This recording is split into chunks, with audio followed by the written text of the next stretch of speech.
माझ्या प्रियानो, येशू ख्रिस्ताच्या नावाने तुम्हा सर्वांना माझ्या प्रेमपूर्वक शुभेच्छा. कसे आहात? सगळं ठीक आहे ना? आनंदात आहात का? येशूमध्ये आपण नेहमी आनंदी असायला पाहिजे.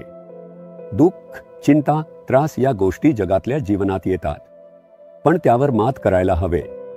म्हणूनच प्रभू आपल्याशी वचनाद्वारे बोलतो, आपल्याला प्रार्थना करायला लावतो, आपल्याला धीर देतो. अशा प्रकारे जगणे ख्रिस्ती जीवनातले खरे आनंददायक जीवन आहे. ठिकाण बघा किती छान आहे. हे मोठे झाड बघा. हे सगळे बाग आहे. ही आपली जीसस रिडीम्स संस्थेची आहे. ही येशूची आहे. आपल्या सेवेसाठी प्रभूने आपल्याला अशा अनेक बागा दिल्या आहे. या नैसर्गिक वातावरणात मी या बागेत येऊन खूप दिवस प्रार्थना केली आहे. चालत चालत प्रार्थना करतो, गुडघे टेकून प्रार्थना करतो. संध्याकाळी मी येतो, एक चटई अंथरून झाडाखाली बसतो, वचनावर ध्यान करून प्रार्थना करतो. अशा प्रकारचे हे एक सुंदर ठिकाण आहे. हे नैसर्गिक वातावरण.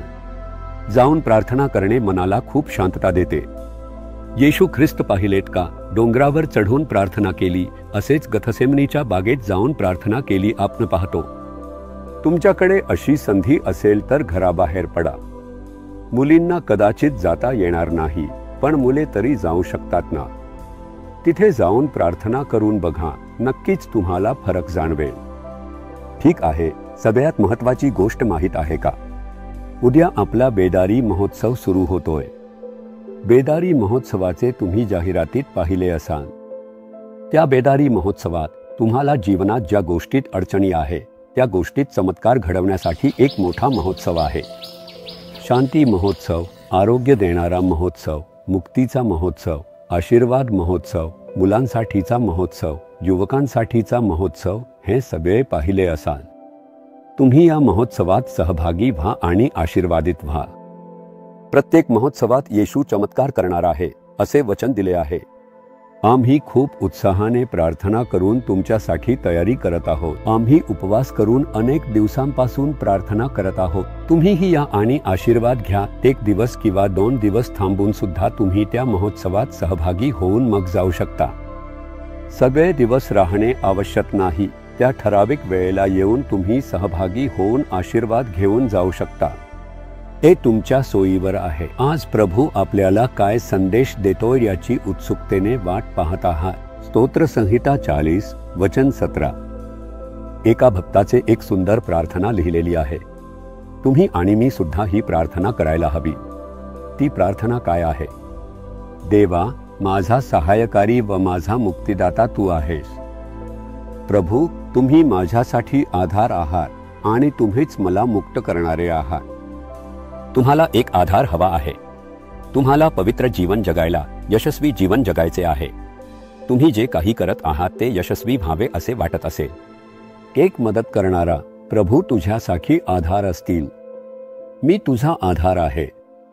मी तुला पवित्रपणे जपेन, परीक्षांना सामोरे जाण्यास मदत करीन. तू जे काही करतोस त्यात मी यश आणीन. तुझ्या शिक्षणात यश देईन. तुझ्या कामात मी उन्नती देईन. तुझ्या व्यवसायात आशीर्वाद देईन. तुझ्या कुटुंबात मी शांतता देईन. मी असलेल्याला आधार आहे असे प्रभू म्हणतात. मी असेच म्हटले, प्रभू, माझ्याद्वारे हे सेवाकार्य शक्य नाही. पूर्ण करणे शक्य नाही जर तुम्ही माझ्या सोबत राहून केलेत तर. त्यांनी सुंदरपणे सांगितले, मी आहे, तुझ्या सोबत आहे, तू कर. तुझ्यामुळे शक्य ते करत राहा. मी तुझ्या सोबत राहीन, गोष्टींमध्ये मदत करीन. अशाच प्रकारे सेवाकर्म चालते आणि अशाच प्रकारे माझे आयुष्य चालते. तेवढेच नाही, तुम्ही मला मुक्त करणारा आहात. कधी कधी आपल्याला काही गोष्टींपासून मुक्ततेची गरज असते. भीती येते आणि त्याच क्षणी सैतान येतो, विरोधक येतो आणि एखाद्या पापाच्या माध्यमातून आपल्याला गुलाम बनवायचा प्रयत्न करतो. तो भीती आणतो, थकवा आणतो, समस्या निर्माण करतो, संपूर्णपणे सापळे तयार करतो. जणू काही आपण परत येऊच शकणार नाही असे वाटायला लावतो. पण प्रभू म्हणतो, मी आहे, मी तुला मुक्ती देईन, घाबरू नकोस. मी ज्या सेवेमार्गातून आलो त्यात कितीतरी परीक्षा आणि संकटे आली. असे वाटायचे की आता काहीच शक्य नाही, इतके सैतानाने दबाव टाकला. पण प्रभूने मला मुक्ती दिली. म्हणूनच मी आनंदी आहे असे प्रार्थना करा. प्रभू, तुम्ही माझ्या सोबत आहात. तुम्ही मला मुक्त करणारा आहात. तुम्ही मला ह्या अडचणीतून, ह्या संकटातून, ह्या क्लेशातून मुक्त कराल. तुम्ही म्हणून बघा, तू मला मुक्त करणारा देव आहेस. आज एक चमत्कार घडेल. तुम्ही ज्याचे भय बाळगत आहात ती परिस्थिती आज बदलून जाईल. एक मुक्ती घडून येईल. येशू तुमच्यासाठी कार्य करणार आहे. तुम्ही केव्हा हाक मारता तेच ते पाहत आहे. तुम्ही हाक मारली पाहिजे. पेत्र समुद्रात बुडत असताना प्रभू वाचवा असे ओरडला होता. ताबडतोब त्याने हात पुढे केला आणि त्याला उचलले. त्याला सगळे माहीत आहे की कदाचित बुडून गेलो असतो. तुम्ही हाक मारली पाहिजे. तुम्ही बोलले पाहिजे. तोड उघडून म्हणा, प्रभू, तुम्ही माझ्या सोबत आहात. तुम्ही मला मुक्त करणारे आहात. मी विश्वास ठेवतो असे म्हणा आणि तुम्ही चमत्कार घडताना पाहाल. तुम्ही म्हणता का आताच प्रभूकडे पहा आणि एक क्षण डोळे बंद करा. प्रभू, तुम्ही माझ्या सोबत आहात. तुम्ही मला मुक्त करणारे आहात. या बंधनातून आज तुम्ही मला मुक्तता द्याल. मी खरोखर ते विश्वास करतो येशूच्या नावाने. आमेन, आमेन.